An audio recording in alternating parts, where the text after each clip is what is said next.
American Dad is a better show than Family Guy. American Dad is an animated sitcom that was created by Seth MacFarlane, Mike Barker, and Matt Weinsman for the Fox Broadcasting Company.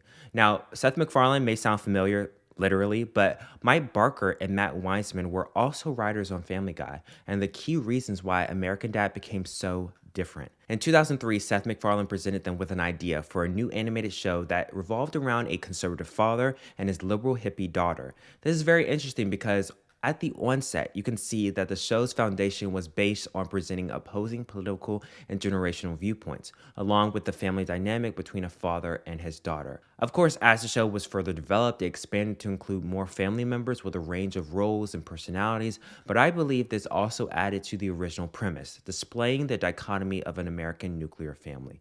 A CIA agent and conservative family man with a toxic and biased level of patriotism, a stay at home mom with a chaotic behavior, a liberal hippie daughter with questionable morals, a flamboyant, nerdy son seeking acceptance, a cross dressing alien who takes on various personas, and a German skier trapped in the body of a fish. This cast of characters, along with many side characters, which I will mention briefly later on, is why American Dad outpaces Family Guy in both narrative range and depth. The show structure is just better. When this creative team went about developing American Dad, they made intentional steps towards breaking away from the formula that did so well with Family Guy for so many years. Family Guy's structure relies on loosely held plot with plenty of gags to keep audiences engaged and laughing. Sounds a lot like the current state of YouTube. One of the most notable elements with Family Guy is the cutaway scenes, which is a humorous reference that allows supporting details for an associated joke. This is a plot tool that Family Guy vigorously exploits. American Dad, however, did not adopt this heavy use of cutaway scenes. Rather, it focused on creating a well-structured narrative plot. American Dad typically follows a two-plot structure where plot A focuses on a key storyline, while plot B follows a secondary storyline.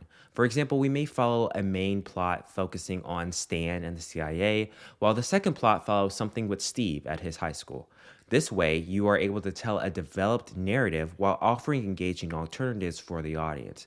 This structure not only allows for more creative character development and compelling storylines, but also more humor and satirical commentary. And when thinking about the original premise that inspired the creation of the show, this approach allowed more room for political commentary through a comedic lens that both sides can find funny. This provided a centralist view on American society and politics that I would say is a really hard thing to get nowadays, but once achieved, breeds success. Stan is better than Peter. Stan and Peter are the patriarchs of their family and the main character of their respective shows. However, they are very different. Stan Smith, also voiced by Seth MacFarlane, as the main character in American Dad, he is the American Dad, and he personifies many of the things that the name suggests. He works for the CIA, first as a field agent and then a weapons specialist, so very strong advocate of the Second Amendment, along with his overall strong conservative values, and I would say more of the Reagan Republican era and not much the current state of the Republican Party, but it's the strong moral basis on American patriotism and idealism that makes his character a lot more defined than Peter. Peter Griffin is just a family guy in that, while he also symbolizes the American father archetype, it's subverting it. He's a drunk, poorly educated, and has low emotional intelligence, while Stan's satire happens when the events in his life come into conflict with his beliefs. Peter's actions are the satire itself. It is there to showcase the worst traits of men, while Stan displays the biased traits and beliefs of America. So the scope is just a bit bigger, and you can do a lot more character development with that. And there are so many examples that support this. His employment with the CIA, his half-brother being a Native American, having an absentee father and being raised by a single mother, his position on so many hot topic debates like guns, abortion, sexuality, the economy. He is America, or at least one half of America, while Peter is just, well, a joker. Gotta get to the hospital and get Stewie vaccinated. Well, might be a little too late for that. I kind of destroyed all the vaccines in town.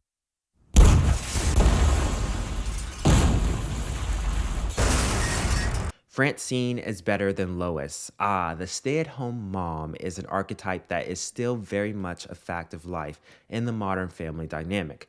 The stay-at-home mom really took root in American culture after World War II. During the war, women were heavily needed in the workforce to supplement the loss of men who enlisted into the military. All over the United States, women are called upon to leave their homes and take jobs. Among our young unmarried women and among older women whose children are grown, we have a large reserve. They discover that factory work is usually no more difficult than housework.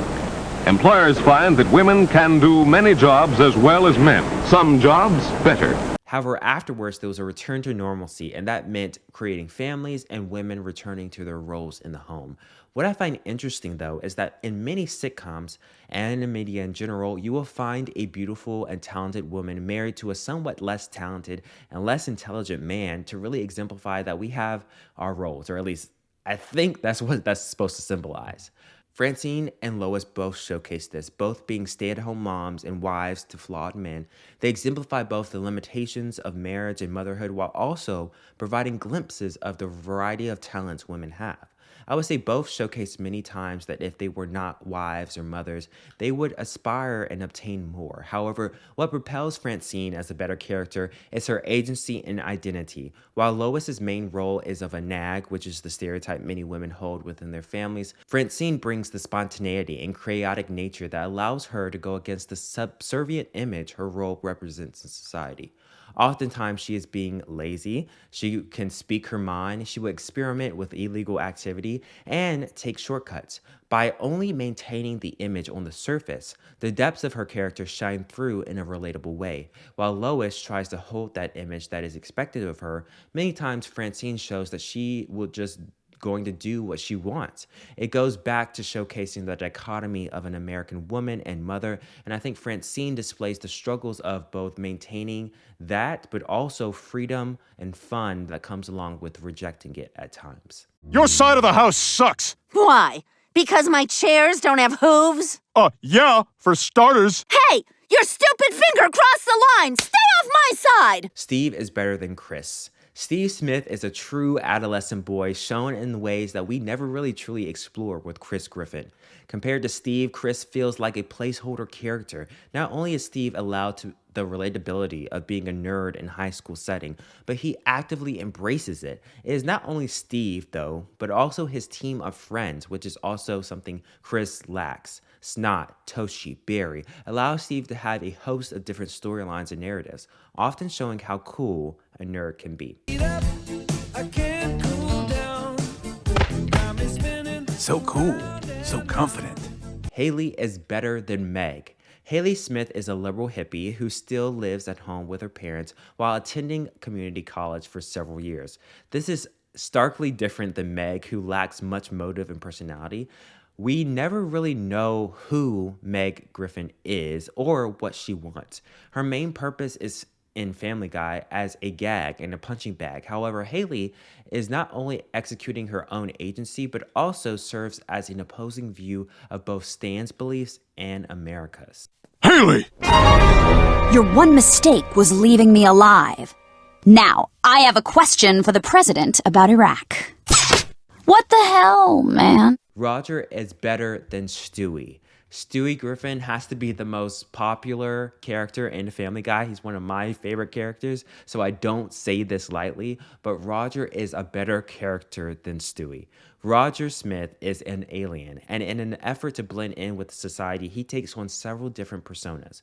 What I love about this is that he really doesn't have to do this. One persona would be enough. He could be an uncle, a cousin, a sister, but no. He decides to be all three and more. His infinite line of personas allow for many scenarios that greatly outmatch what Stewie could possibly provide. And his role as an alien holds a lot of symbolism in relation to America, as you would draw comparisons to immigrants or illegal aliens that strive to blend into American culture. Also, something that I didn't realize until making this video is that Stewie primarily operates within the home since he is a baby, while Roger, due to his many disguises, can go, do, and be almost anything. That